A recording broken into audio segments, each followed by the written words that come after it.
عشان تتكلم انجليزي احفظ كلمات كتير.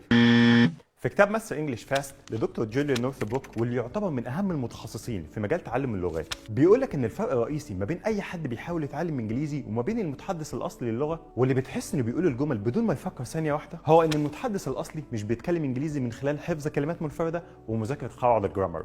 لا، ببساطه المتحدث الاصلي للغه مش بيكون اصلا جمل، هو حافظ جمل. نقولها تاني، المتحدث الاصلي للغه مش بيكون جمل، هو حافظ جمل. زينا بالظبط لما بنتكلم عربي، احنا بنقول جمل زي صباح الخير، هنعمل ايه النهارده.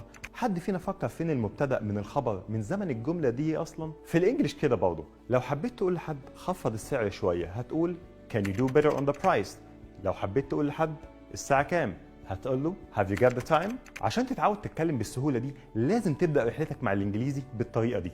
احفظ جمل مشهوره بتتقال كتير، وتعود من بدايه رحلتك مع الانجليزي انك تتكلم بالجمل. لان للاسف من اكبر المشاكل اللي واجهتنا مع الانجليزي هو اننا من صغرنا اتعودنا على الطريقه الغلط، الطريقه اللي بتعتمد على حفظ كلمات منفرده ومذاكره قواعد الجرامر عشان نقدر نتكلم انجليزي. وده اللي بقدمه لك في مجموعه كتاب اهم 5000 جمله هتحتاجهم في الانجليزي. هتلاقي فيهم اكتر من 5000 جمله و40 محادثه جاهزين للاستخدام فورا، مغطين لك اكتر من 300 موضوع في اللغه. ومش اي مواضيع، دي المواضيع المهمه جدا اللي تقريبا ما فيش اي محادثه بتخلو منهم، لو انت في المواصلات، لو بتاكل، لو بتحجز في فندق، لو بتبيع وبتشتري. كمان في قسم مخصوص للبيزنس انجلش حوالي 140 صفحه، هتلاقي جمل ومحادثات عن الميتنج وعمل الايميل والبرزنتيشن والتفاوض وانك تتكلم مع مديرك وتعمل انترفيو وخدمه العملاء وغيره من المواضيع كتير. وعشان تنطق الجمل صح هتلاقي الكتاب متسجل باكسنت امريكي 100%، اللي مسجلهم واحد من امريكا. ده بالنسبه لاهم المواضيع في الكتاب.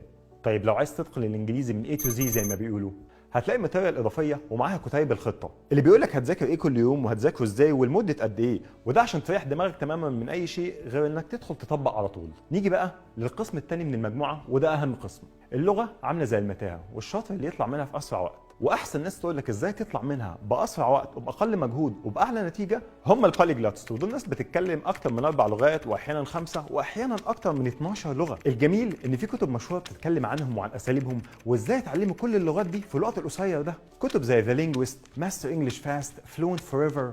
انا بقى قرات كل الكتب دي واختصرتهم لك في ال5 كتيبات دول، يعني انت معاك الزتونه زي ما بيقولوا. ثانيا، كتيب ذاكره ضد النسيان، لو بتذاكر وبتنسى دايما بعد ما تطبق اللي في الكتيب ده مشكلتك هتتحل تماما. انترفيو بلا اخطاء، ازاي تاخد الوظيفه اللي انت عايزها من اول انترفيو، الاجابه هتلاقيها هنا. كتيب عمل بلا اعذار، وده هيحل لك مشكله التشتت وعدم التركيز. كتيب 51 قانون للتفاوض، هتعرف فيه ازاي تحقق مكاسب في اي عمليه تفاوض. استثمر في نفسك واطلب الباكج دلوقتي وهتوصل لك لغايه البيت.